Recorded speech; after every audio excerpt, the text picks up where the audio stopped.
Suddenly, a big boss twitched his finger, ready to activate the virus to take out Eggsy.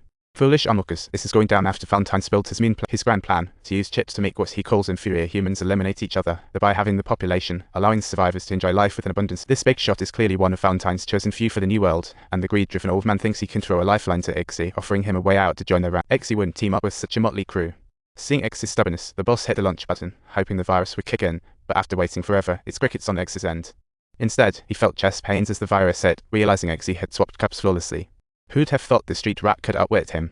Suddenly, Eggsy had a spark of genius and used the pen to slice open the old man's neck scar, pulling out a remote chip. He thought, hey, this could come. Just then, the boss phone rang, revealing an invitation from Valentine to the global plan launch. What a big deal. Eggsy finds his mentor Merlin and spills the beans on everything. But no one knows who else Valentine has bribed, so it's just the three of them against Valentine's scheme. Merlin decides to split up, sending the female agent in a solo flyer to space to take out Valentine's satellite, blocking the nerve signals. It's like a space race. Meanwhile, he and Eggsy head to Valentine's lair to cause some internal chaos. On the plane, Merlin hands Eggsy a special gift from Harry before he passed. It turns out to be a full set of secret agent gear. Eggsy finally suited up in a tailored tuxedo dreamt of feeling just like Harry, complete with glasses. At that moment, he's officially transformed into a secret agent. With the boss invitation, they sneak into a lair hidden in the snowy mountains. At the center of the venue, Eggsy spots the elite who can enter the new world. It's packed with high-ranking elites. What a scene. He spots a government official surfing the web, shoots him out cold with a poison dart from his watch, then hacks the computer to let Merlin in from the plane. Up in space, the female agent reached the specified height, ready to launch a missile at Valentine's satellite when her balloon burst. Unbelievable.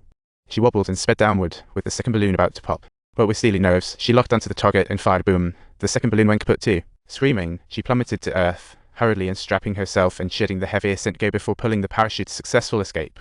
Over at the computer, Eggsy suddenly finds a cold, sharp blade against his neck. His old classmate, the tall guy, has turned traitor. Turns out he switched sides to Valentine, causing a ruckus that alerted a leisurely Valentine. The secret agents are deep inside. Things are looking dicey. Valentine panicked like someone spilled salt and rushed to activate the global nerve signal transmission, leading everyone in a wild countdown, but nothing happened. The knife-wielding girl checked the system and realized the satellite was down. Meanwhile, Eggsy zapped the tall guy with his electric ring and made his escape into the crowd. Eggsy sprinted, dispatching pursuers, and finally made it back to the plane. Gasping, he thought, I need to go back, but Merlin discovered.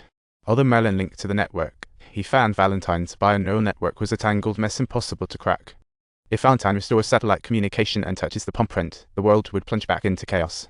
Eggsy thought, my head spinning. He got up wanting Merlin's gun, but Merlin was stingy with it, leading him to the plane's armory filled with agent gear. There were all sorts of ace weaponry. Eggsy's eyes locked on the umbrella. Harry looked so cool wielding it. Meanwhile, Valentine wasn't idle. Despite the satellite being trashed, he had plenty of high-ranking officials on speed dial and borrowed a new satellite in a flash. As soon as he linked to the satellite network, the nerve signals could still be sent worldwide. Eggsy had to move fast.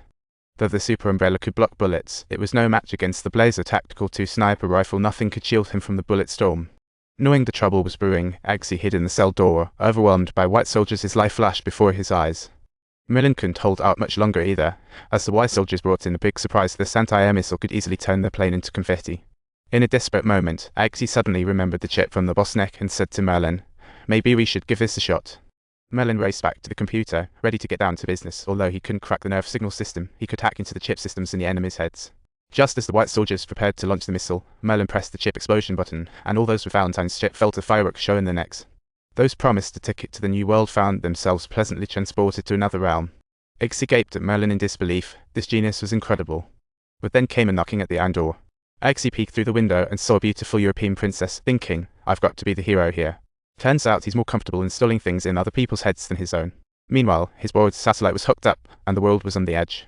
Just as Eggsy was about to bolt, the princess promised, if you save me, I'll take you to the back door. Suddenly, Eggsy was pumped up. Just then, Valentine slammed his palm down, plunging everyone into madness. The scene was pure chaos. Eggsy bolted into the main hall, firing at the control room above, hitting Valentine who was cowering. It was like a magical reset for the whole world. Everyone saw Eggsy take down Valentine, and just like that, people returned to their senses. What a twist. Then, Valentine's right-hand woman, the knife-wielding girl, made her grand entrance, slicing Eggsy's gun right in half. A life-or-death showdown began, as Valentine rushed back to his table, slamming down his palm again, sending the world spinning back into chaos. Eggsy was feeling the heat against the knife-wielding girl, struggling to keep up with her relentless onslaught. The knife-wielding girl was a force of nature, slicing everything in Eggsy's hands to pieces. In the end, they both leaped into the air, and Eggsy discreetly activated the hidden spikes in his shoes, gashing the knife-wielding girl's arm, And just like that, what a weakling. Eggsy yanked the knife from her and hurled it toward Valentine, dishing out the serious lesson to the villain, completely putting an end to his scheme. The secret agent saved the world. Eggsy wanted to cash in on his reward and return to the cell door, where Merlin opened the lock for him. Meanwhile, the enchanting princess smiled in wait, and Merlin, through Eggsy's glasses, glimpsed an interesting scene he shouldn't. The monitors went dark because they're gentlemen after all. The movie Kingsman premiered in 2015, revealing that a gentleman's nature is not defined by birth or status. Don't forget to subscribe for more exciting content.